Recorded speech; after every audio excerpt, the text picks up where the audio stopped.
पिताजी भी जंगल में चले गए। इनके यहाँ पुत्र हुआ जिसका नाम था दिलीप। दिलीप को राज्य दिया और स्वयं जो है अंशुमान साधना के लिए निकल पड़े। दिलीप ने कहा, बोले बेटा मैं जा तो रहा हूं, भगवती गंगा यदि भूतल पर आ जावे तो समझ लेना कि मेरी तपस्या सफल, पितरों का उद्धार हो जाएगा। और भगवती गंगा यदि नहीं आई तो मेरी तपस्या अधूरी रह जाएगी, इसलिए तू भी तपस्या करने आना। अंशुमान का पूरा जीवन निकल गया। साधना करते करते भगवती गंगा प्रसन्न नहीं हुई। दिलीप ने अपने पुत्र भगीरथ को राज्य दिया और कहा, बोले बेटा मेरे पिताजी जहां गए हैं साधना के लिए मैं जा रहा हूं, गंगा को लाना है। महाराज दिलीप का पूरा जीवन निकल गया। भगीरथ ने कहा, मेरे पिताजी मेरे दादाजी से गंगा नहीं आई है, मुझे चलना चाहिए। और अपने बेटे ककुत्स को राज्य दिया और स्वयं जाके साधना में जुट गए। अब यहाँ 3 पीढ़ी के पुण्य इकट्ठे हो गए। भगवान विष्णु प्रसन्न हो गए, भगवती गंगा प्रसन्न हो गई। तुम्हारी 3 पीढ़ी के पुण्य हैं, ध्यान रखना। जिसकी 3 पीढ़ी के पुण्य इकट्ठे होते हैं उसी को गंगा स्नान का सौभाग्य मिलता है। और ये भी जो है ना श्रीमद् भागवत पुराण ज्ञान गंगा है। 3 पीढ़ी के पुण्य जिनके होंगे उनके यही हो पाएगी ये, बाकी योजना बनाते बनाते जीवन निकल जावे, नहीं हो पावे। भगवान विष्णु ने कहा, वरदान मांगो। बोले प्रभु जानते हो आप, हृदय में निवास करने वाले हो आप तो। भगवती गंगा ने कहा, चल तो दूं परंतु मेरा वेग बहुत तेज है। जैसे पृथ्वी पे उतरूंगी तो पूरी पृथ्वी धरातल में रसातल में चली जाएगी। इसलिए भगवान शिव से आराधना करो कि थोड़ी देर के लिए मेरे वेग को कैलाश पर्वत पे रोक लेवे। भगवान शिव की आराधना की, भगवान शिव प्रसन्न हो गए। उन्होंने कहा, भगीरथ गंगा को निमंत्रित करो, बुलाओ, मैं जो है उसका वेग धारण करूंगा और सिर पे ही धारण कर लूंगा, चिंता मत करो। भगवान शिव ने जो है विराट रूप धारण कर लिया और जैसे ही आवाज लगाई, गंगा महारानी की जय, गंगा महारानी की जय। भगवती गंगा जो है स्वर्ग से सीधी उतरी कैलाश पर्वत पे, परंतु भगवान शिव की विशाल जटाओं में समा गई। रास्ता ही नहीं निकल रहा निकलने का। देवताओं ने कहा, देखो देखो गंगा। बोले कहाँ? बोले शिव जी के सिर पे। बोले शिव जी का नया नाम और हो गया, कौन सा? बोले गंगाधर महादेव की जय। भगवान शिव का नाम गंगाधर महादेव। तो वही गंगाधर नाम अपने यहां भी रख लेते हैं, रखते नहीं रखते गंगाधर। तो गंगाधरो नाम नाभो न धोबो, नाम तो गंगाधर है और अमावस्या पुण्यम को स्नान चलता है। लक्ष्मी धरो नाम पैसो न धेलो, क्या नाम है?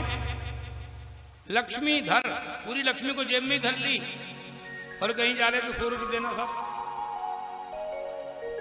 विद्याधरो नाम पढ़बो न लिखबो, नाम क्या है? विद्याधर। उन्होंने कहा विद्याधर जी जरा हस्ताक्षर करना, उन्होंने कहा लो अंगूठा। और सूर्यो धरो नाम अंधेरो ही अंधेरो, नाम तो सूर्यधर रख लिया और ये में उजाला ही नहीं है, जहां देखो वहीं अंधेरा है। परंतु ये भगवान शिव गंगाधर है। भगवती गंगा को आदेश किया भगीरथ के पीछे पीछे जाना, और जैसे ही भगीरथ चले वहां से कैलाश पर्वत से अलकापुरी, अलकापुरी से नीचे उतरे हिमालय, और हिमालय से जैसे नीचे उतरने लगे और देवताओं ने कहा देखो देखो। बोले क्या? बोले वो गंगा उतर रही, गंगा उतर रही। इस स्थान का नाम बन गया गंगोत्री महारानी की जय। जहां गंगा उतरी उस स्थान का नाम गंगोत्री। जैसे यहां 3 गंगा है, क्योंकि विष्णु पादाब्ज संभूते गंगा त्रिपथ गामिनी, 3 रास्ते से चल के आइए वहां पे। बद्रीनाथ की जो गंगा है वो अलकनंदा, केदारनाथ में है मंदाकिनी और गंगोत्री में है भागीरथी। ये तीनों जो है नीचे केशव प्रयाग रुद्र प्रयाग में आकर के मिली और ऋषिकेश हरिद्वार में तीनों इकट्ठी होकर के विस्तृत गंगा बन गई। गंगा महारानी की जय। जन्नू ऋषि ने रोकना चाहा, जन्नू ऋषि की जो है पुत्री बन करके आ गई, इसलिए नाम बन गया जाह्नवी। जन्नू पुत्री जाह्नवी। और जननी जन्मभूमिष्ठ जाह्नवीश्च जनार्दन जनक पंचमश्चैवो जकार पंच दुर्लभ। विस्तृत चर्चा है। इस स्थानों को पवित्र करती हुई जो है स्वयं भगवती वहीं आ गई, प्रयागराज, काशी। और वहां से सीधी यात्रा की बहुत सी नदियों को साथ में लेकर के, और जैसे ही संगम पे पहुंची समुद्र के, और वहां जो है क्षार पड़ी हुई थी, जल का स्पर्श होते ही सारी अस्थियां से जो है प्रेत योनि छोड़ करके, पितर योनि को छोड़ करके सीधे देव योनि में प्रकट हो गए और कहने लगे, धन्य है भागीरथ, धन्य है गंगा। वंश में यदि कोई पुत्र होवे तो भागीरथ जैसा, और जल यदि मिले तो गंगा जल जैसा। निश्चित रूप से प्रेत योनि से मुक्ति दिला देवे। बोल दो गोपाल कृष्ण भगवान की जय। इसी वंश में चल करके महाराज हरिश्चंद्र हुए। रोहित से प्रेम था, वरुण देव का श्राप था, तो तारा देवी को साथ लेकर के जो है स्वयं को बिकना भी पड़ा, परंतु फिर वापस अयोध्या का साम्राज्य फिर मिल गया। इसी वंश में चल करके महाराज रघु हो गए, जिनके नाम से रघुवंश बन गया। और इसी वंश में रघु के पुत्र हुए अज, अज के पुत्र हुए दशरथ। और महाराज दशरथ के यहाँ 3 रानी हैं, कौशल्या, केकई और सुमित्रा, परंतु संतान नहीं। वशिष्ठ जी से निवेदन किया, वशिष्ठ जी ने एक काम करो, पुत्रेष्टि यज्ञ करवाओ। बोले पुत्रेष्टि यज्ञ आप ही कर दो। वशिष्ठ जी ने कहा नहीं, पहले किसी की कन्या को गोद लो और गोद लेके उसका विवाह करो, अपने घर के मंडप से कन्या का दान करो, इसके बाद पुत्रेष्टि यज्ञ करने का तुम्हारा अधिकार है।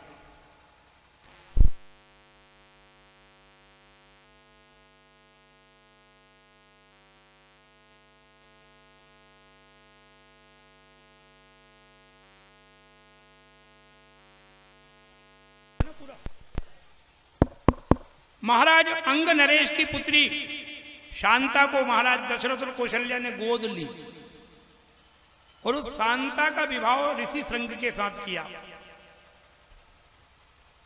और इसके उपरांत पुत्रेष्टि यज्ञ प्रारंभ किया। और पुत्रेष्टि यज्ञ किसने किया? वशिष्ठ जी ने कहा पुत्रेष्टि यज्ञ कराने के विशेषज्ञ जो है श्रृंगी ऋषि हैं। आजकल का प्रसंग होता तो कोई भी कह देता कि हम करवा देंगे आपका यज्ञ, कोई भी कह दे, चाहे 4वीं 5वीं पढ़ा हुआ है, नहीं हम करवाएंगे। परंतु यहां वशिष्ठ जी ने स्पष्ट कहा कि पुत्रेष्टि यज्ञ कराने की विशेष क्रिया कौन जानते हैं? कौन जानते हैं? ऋषि के माध्यम से पुत्रेष्टि यज्ञ हुआ। अग्निदेव प्रसन्न हुए, प्रकट हुए, सोने की थाली में खीर लेकर के राजा से कहा अपने रानियों को बांट दो, निश्चित रूप से ये औषधि का काम करेंगी और रानियों के गर्भ से पुत्रों का जन्म होगा।